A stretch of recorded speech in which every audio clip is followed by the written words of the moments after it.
திமுகவை சேர்ந்த ஜாஃபர் சாதிக் தற்போது போதைப் பொருள் கடத்தலில் மாட்டியுள்ளதால் அவருடன் தொடர்பில் இருந்த திமுககாரர்களுக்கு இரவு தூக்கம் போய்விட்டதாக முன்னாள் அமைச்சர் ஜெயக்குமார் செய்தியாளர் சந்திப்பில் தெரிவித்துள்ளார். எல்லோரிடத்தில் புகைப்படத்தை எடுத்ததெல்லாம் சமூக வலைதளங்கள்ல உங்களை போல நானும் தான் பார்த்திருக்கேன்.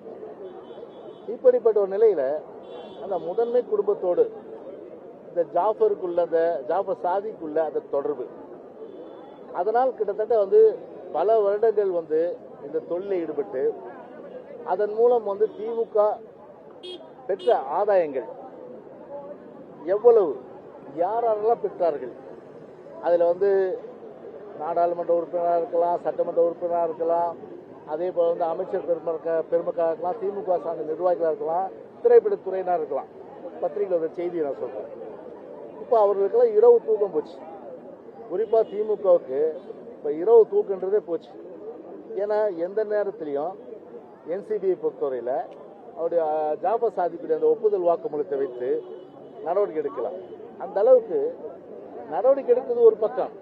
ஆனால் அந்த திமுகவை பொறுத்தவரையில் இந்த ஆட்சி பொறுப்பேற்று இந்த 3 வருஷ காலத்தில் கஞ்சா போதை, அதே போன்று பல்வேறு வகையான மக்களை ஒரு அடிமைத்தனத்துக்கு, அதாவது மெத்தெல்லாம் சாப்பிட்டா கோமா ஸ்டேஜுக்கு போயிட்டு அதோட ஒரு 6 மாசத்துல செத்து போயிடுவான்.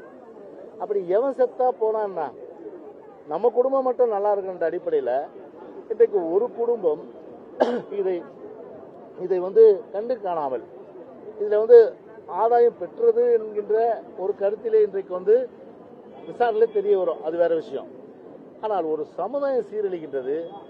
அதை வேடிக்கை பார்த்து கொண்டு பணம் மட்டும் வந்தால் போதும் என்ற வகையில் கோடிக்கணக்கான ரூபாய் கட்சிக்காகவும் நிதிக்காகவும் தன்னுடைய குடும்பத்திற்காக வாங்கியவர்கள் விரைவிலே என்சிபி வலயத்துக்குள்ள வருகின்ற ஒரு நிலை வரும். எனவே அது ஒரு பக்கம் இருக்கின்ற நிலையில் செய்திகளை உள்ளது உள்ளபடி தெரிந்து கொள்ள ரெஃப்ளெக்ட் நியூஸை சப்ஸ்கிரைப் பண்ணுங்க.